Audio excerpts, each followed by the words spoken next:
Sue, let's come to you. You think they're going to win them all, apart from a draw away at Manchester City? Yeah.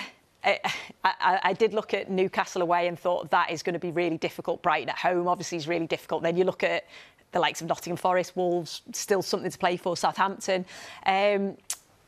But yeah, I just think that I think they've got that mental resilience to get over what's happened in these last couple of games. So I think if they can get the win against Southampton, they go and get a point against Manchester City again, which is going to be so difficult.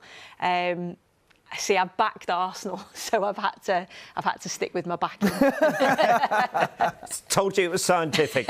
OK, so that gives Arsenal a total of 19 points. Stephen, you only get them getting 14 more. Interesting, you see them being beaten at Manchester City and then drawing with Newcastle and Brighton as well. Yeah, I think the Manchester City game speaks for itself. I just think they'll have more quality on the day.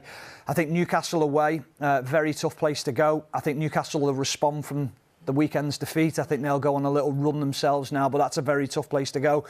The Brighton game, I think you could toss a coin. I think it could go either way. They could actually lose that game. Brighton are in incredible form. They're dangerous in the way that they play. I think it'll suit Brighton that Arsenal will actually come out and play as well, and it'll open up gaps for them. But I just think it'll get a little bit nervy for Arsenal. OK, so Stephen, you've got Manchester City beating Arsenal. Have you got them winning all the games in the run-in, though? No. You see them drawing at Everton. Yeah, I just think Everton will scrap for their lives, and I think the record over the years hasn't been fantastic at Goodison.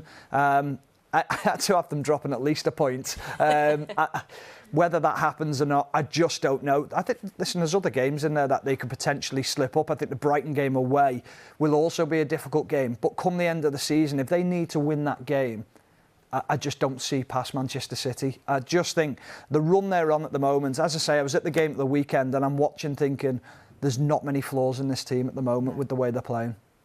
Yeah, I have to agree. There isn't many flaws at all. I've only got them dropping points against Arsenal just because of the way that they have really clicked into gear at the right time. But we've seen throughout the season where other teams have picked up points and nicked points because, yeah, you're looking there, Leeds, West Ham, you would say, maybe are out of trouble, but still looking to pick up points. Everton, like you say, and then Brighton are, at the moment, one of the informed sides, aren't they? So there is potential for them to drop points, but I just think Manchester City are too strong at the moment. OK, and we put it into the supercomputer, and here we go.